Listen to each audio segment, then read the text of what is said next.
Natal vem aí, você tá entendendo? No Natal, eu quero paz e amor, minha mensagem final de Natal, de amor.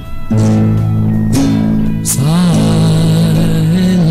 night, holy light, all is calm, tudo está calmo, all is bright, tudo está tão claro e lindo. Around your version, you know, yes. Não, mas sério mesmo, eu quero toda a paz pro Natal, eu tô brincando aqui. Eu quero que meu disco seja um sucesso, quero que o disco de todos os cantores do Brasil seja um sucesso, que metam bronca melhor, que curtam mais essa abertura e com cuidado, porque não é tão aberta como se pensa. Você tá entendendo? E quero uma paz assim pro Natal, sem terrorismo, com confraternização, com todo o amor possível, que seja o ano da gente.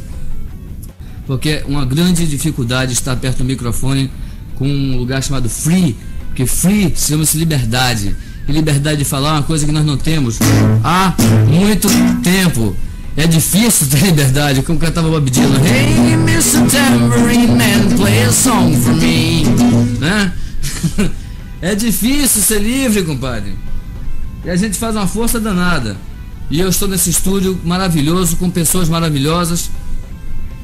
E eu quero me despedir daqui para o Brasil inteiro com essa oportunidade grande de te falar no microfone, porque o microfone é uma coisa séria, um meio de comunicação muito, muito essencial, muito, muito necessário e difícil de acesso. Muito boa noite, ou bom dia, ou boa tarde, ou qualquer coisa, porque eu não sei que hora vai passar esse programa.